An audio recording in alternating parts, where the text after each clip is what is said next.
Hey everyone, Matt here from Doc's Running, and today we're going to do a 100-mile review of the ASICS Novablast 5. So this is ASICS performance trainer slash lighter weight trainer, although it's a similar weight to the ASICS Cumulus series.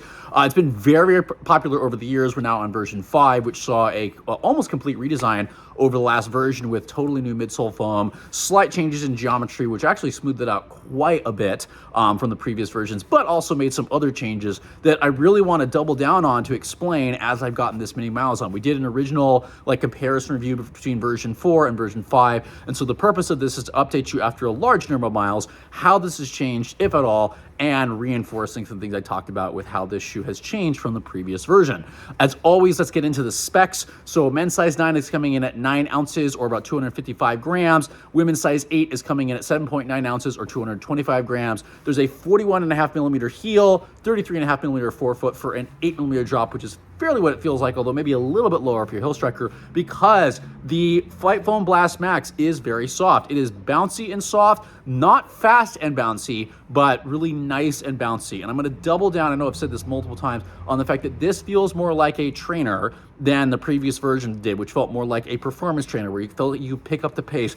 This one, it can do that, but it really is at home with easy miles, long runs, recovering runs, and being really, really comfortable. It's been great for that. It's been very easy to get miles on for doing easy runs, and it just transitions very nicely. It's borderline stable neutral, which we'll talk about in a second, and the durability is phenomenal. I have 100 miles. This is my left shoe, which for those of you that know me know that I rip through this like crazy. There's barely any wear here, even on the exposed portion. So I'm going to expect a lot of miles out of this shoe, not only with the outsole durability, but the foam has also maintained that function. It hasn't necessarily gotten softer. It hasn't gotten firmer. It's held up really well, and it feels almost the same as when I first took it out of the box. So, but it's just not as snappy and fast as the last version, but at the trade-off of being smoother, more comfortable, and easier riding. So I think a really great alternative if you want something softer than the ASICS Cumulus, this is going to be a really, really good option, and also something that's probably a little bit more stable neutral, which I wanted to also talk about with the sidewalls here and the widened midfoot do a great job of making the shoe feel more stable. I'm not ready to fully give it the full-on stable neutral. It's right there. It's like almost there, because the Flight Foam Blast is very soft. And if you're sensitive to fairly soft foams, it's not like a 1080 soft, but it is definitely on the softer side. So if you just need mild guidance, this shoe is going to work great for you. If you are sensitive to softer foams, this might not give you enough what you need. For me, it's actually been plenty. I've been able to do up to 13, 14 miles, which is the longest that I go right now, pushing a stroller. It's hard, don't judge. But it's just a really comfortable shoe and does provide that mild guidance. But again, it is a little bit softer. Now, fit is where things get really, really interesting here, where I feel like it's actually gotten a little bit wider than the previous version, but the volume is lower. As that has broken in, I feels like the shoe has opened up more width-wise, but it's also started to feel lower and lower. So it almost feels a tiny bit short, mostly because there's a little extra width in the midfoot. And I've had to really tie down the midfoot to get a secure fit, or I start to slide forward a little bit. So if you have some sliding issues, I'm really going to encourage you, lock the midfoot down, consider a heel lock, just because I felt a little bit of movement. It does fit true to size, so get your normal size. That shouldn't be an issue unless you are sensitive to lower volume shoes.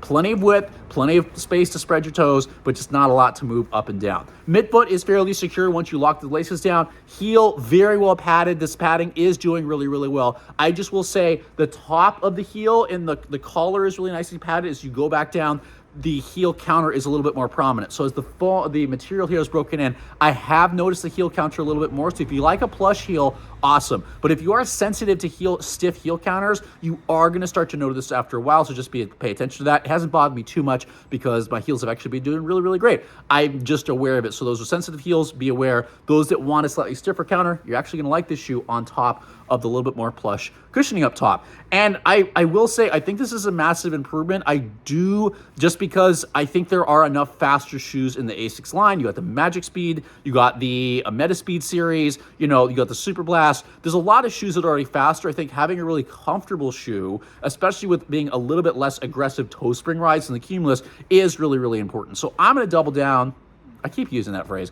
I'm going to continue saying this is a really great update. It's going to work better for those who want a more like trainer focused shoe that likes softer cushioning with maybe a teeny bit of guidance if you can handle some softer midsoles, and the outsole is really durable. You're going to get a lot of miles out of this shoe as long as you're okay with a wider but lower volume fit overall. Just make sure you consider locking down that midfoot. So it's been great.